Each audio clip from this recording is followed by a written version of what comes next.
Saïd Kaïd obtient 18,40% des voix.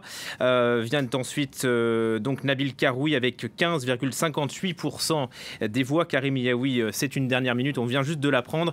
Voilà donc pour l'affiche du second tour de la présidentielle en Tunisie. C'est l'affiche avec un Abdel Fattah al-Mourou qui finit à la 3e place, le candidat soutenu par Ennahda. Il voulait qu'on le précise, il n'était pas le candidat pour Ennahda.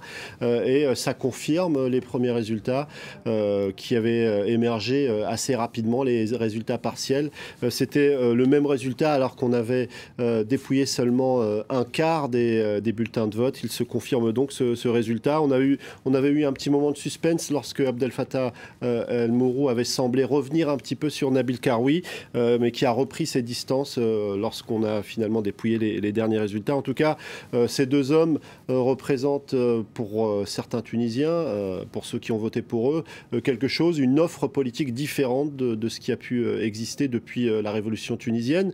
Des candidats qu'on a régulièrement présentés comme anti-système, pourtant ils sont à l'opposé l'un de l'autre en quelque sorte. D'un côté, un ascète extrêmement sobre, Kais Saied, qui en quelque sorte représente une forme d'intégrité politique. En tout cas, c'est ainsi que le perçoivent un certain nombre d'électeurs tunisiens avec qui on a pu discuter lorsqu'on était sur place. Un homme qui veut changer le système, mais utiliser les règles et la légalité pour le faire. Ce n'est pas étonnant de la part d'un spécialiste de la Constitution. C'est comme ça qu'il est connu là-bas, un constitutionnaliste qui a travaillé notamment sur la Constitution tunisienne.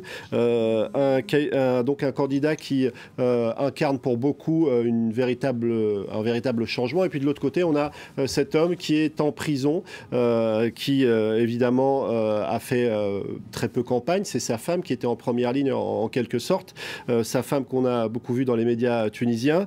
Un homme qui incarne lui aussi un changement et une forme d'anti-système, même si il a souvent été au cœur du système, puisqu'il a été proche de Béji Caïd Essebsi. En tout cas, si sa condamnation a été si tardive, c'est que certains considèrent qu'il était protégé par l'ancien président tunisien. Alors on se retrouve dans une situation où on a un homme en prison qui est en position d'être le futur président de la Tunisie, ce qui fait que ces dernières heures, on a entendu beaucoup de rumeurs sur la possibilité de le voir écarté, des rumeurs qui ne sont pas totalement à mettre à la poubelle, parce qu'il peut encore se passer des choses dans les prochains jours avec des recours qui vont être étudiés, mais pour l'instant, ce sont eux les deux hommes qualifiés pour la présidentielle en Tunisie.